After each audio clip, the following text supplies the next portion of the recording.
cinta dan persahabatan, mari bergenggam tangan.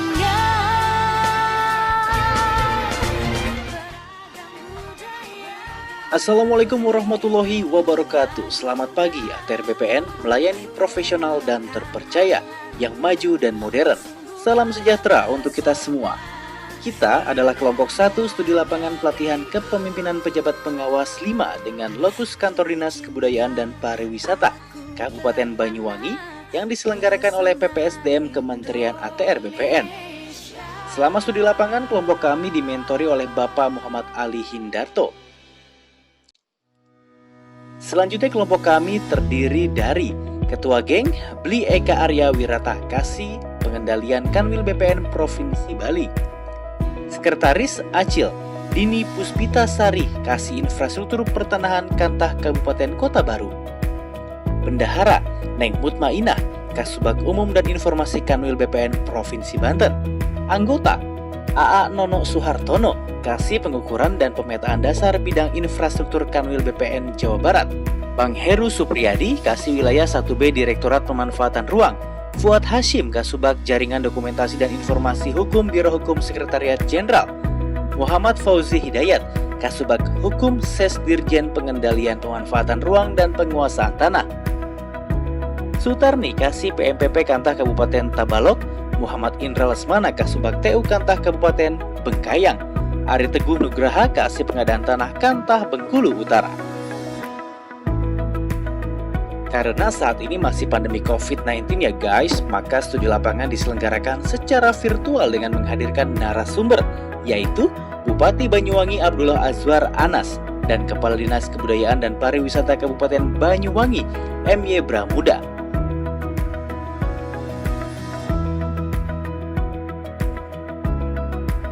Dengan visi sejahtera, mandiri, dan berakhlak mulia yang bertujuan meningkatkan pertumbuhan ekonomi lanjutan dengan mengembangkan pariwisata berkearifan lokal. Tugas utama dari Disbudpar Kabupaten Banyuwangi adalah melaksanakan urusan pemerintah daerah di bidang kebudayaan dan pariwisata. Fungsi dari Dinas Kebudayaan dan Pariwisata Kabupaten Banyuwangi adalah 1. Perumusan kebijakan teknis, 2. Penyelenggaraan urusan pemerintahan dan pelayanan umum, 3. Pembinaan dan pelaksanaan tugas di bidang kebudayaan dan pariwisata. Struktur organisasi dari dinas ini terdiri bidang kebudayaan, bidang pariwisata, dan bidang pemasaran dan 1 sekretariatan.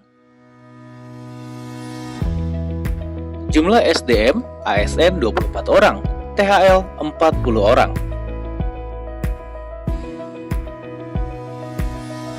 Dengan potensi alam yang sangat luar biasa ya guys, Kabupaten Banyuwangi mempunyai 150-an destinasi wisata. Dengan destinasi wisata yang menjadi primadona diantaranya Kawah Ijen atau Blue Fire, Gunung Ranti, Teluk Hijau atau Jilen, Pantai Sukamade, Pulau Merah, Savana Sadengan, Dede Jawatan, Pulau Tabuhan, dan masih banyak lainnya. Setelah lihat video tadi, pengen kan ke Banyuwangi? Hasil kerja keras Disbudpar mengelola berbagai potensi wisata di Kabupaten Banyuwangi membuahkan banyak sekali penghargaan nih guys. Cekidot dulu videonya.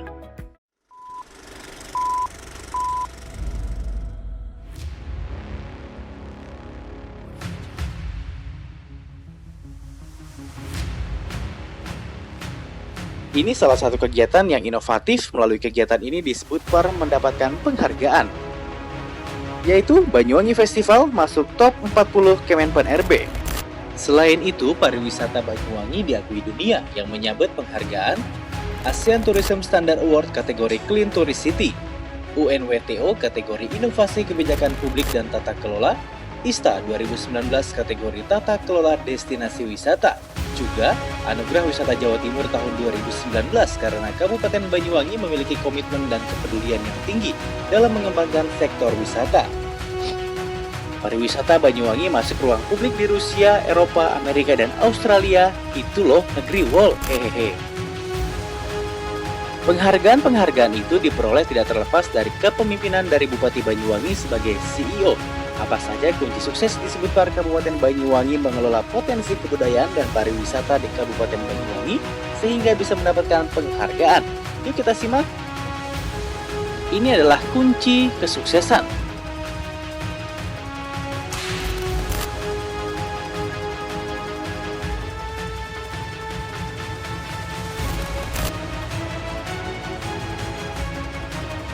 Faktor kepemimpinan Kabupaten Banyuwangi di bawah kepemimpinan Abdullah Azwar Anas mampu menggerakkan seluruh dinas yang ada.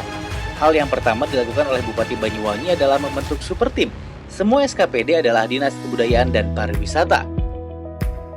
Banyuwangi tidak butuh Superman, tapi Banyuwangi butuh super tim.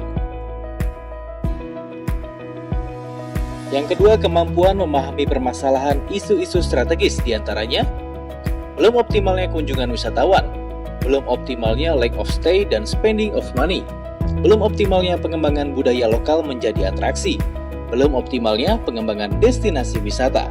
Yang ketiga adalah anggaran berbasis masalah. Semua anggaran SKPD digunakan untuk membiayai kegiatan dan mendukung terwujudnya Kabupaten Banyuwangi yang mandiri dengan sistem cross-cutting, sehingga dimungkinkan seksi bidang SKPD untuk menggunakan anggaran pada seksi bidang SKPD lainnya.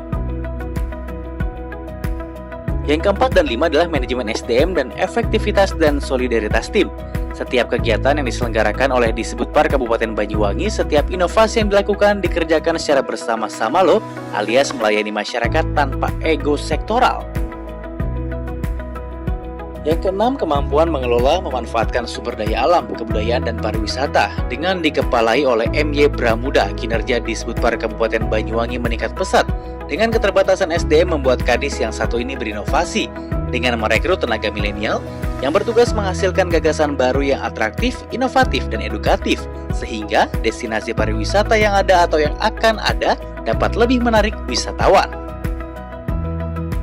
Inovasi sumber daya manusia dengan merekrut anak muda putra-putri Kabupaten Banyuwangi untuk mencari gagasan baru yang atraktif, inovatif, dan edukatif, membangun aplikasi sampai dengan menyelenggarakan festival.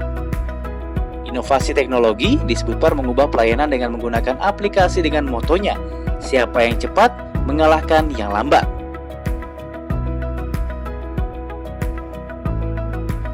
Inovasi konsep, pemerintah Kabupaten Banyuwangi yang memiliki inovasi konsep yang betul-betul berwawasan kebangsaan, di mana pembangunan di Kabupaten Banyuwangi melibatkan masyarakat dan manfaatnya untuk masyarakat juga, seperti penyelenggaraan festival kebudayaan yang tidak menggunakan jasa penyelenggara acara atau pihak ketiga.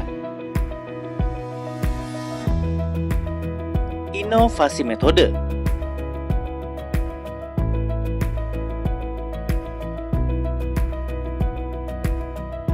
Inovasi metode, sistem kerja berubah, anggaran berbasis masalah dari isu strategis yang dirumuskan menggunakan metode anggaran cross-cutting, birokrasi yang saling mendukung melayani rakyat, dan pengawasan serta evaluasi yang dilakukan secara berkesinambungan. Menggunakan lembaga survei.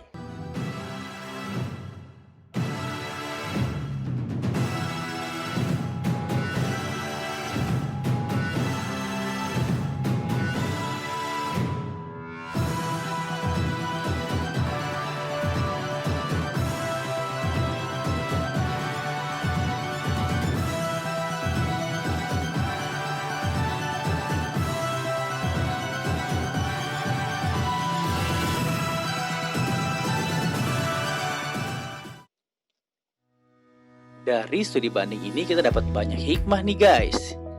Yang pertama adalah peran kepemimpinan, pembangunan jejaring kerja dan kolaborasi pemangku kepentingan, planning and budgeting, inovasi pelayanan, penerapan manajemen pelayanan, pemanfaatan teknologi, kompetensi dan pemberdayaan SDM, penerapan manajemen risiko, budaya organisasi. Sebelum kami tutup, izinkan kami menampilkan satu video lagi bagaimana adaptasi Disbudpar Kabupaten Banyuwangi menghadapi pandemi COVID-19.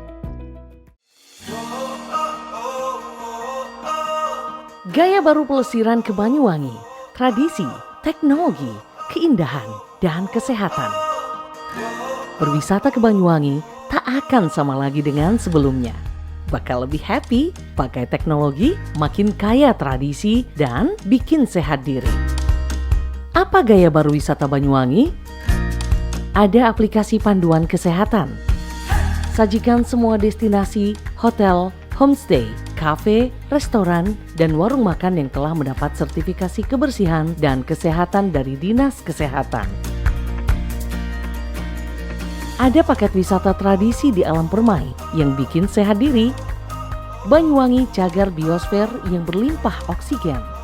Seni budaya penuh kearifan lokal tersaji. Protokol ketat pengisi acara dan pengunjung. Kuliner organik, sehat dan higienis. Buah lokal kaya vitamin.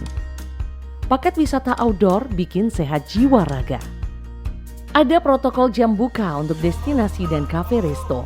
Tak boleh lagi buka non-stop 7 hari seminggu biar ada waktu evaluasi kesehatan dan kebersihan. Ayo datang ke Banyuwangi, Anda pasti ingin kembali. Oke guys, demikian pembahasan kami. Semoga bermanfaat ya. Salam melayani, profesional, dan terpercaya.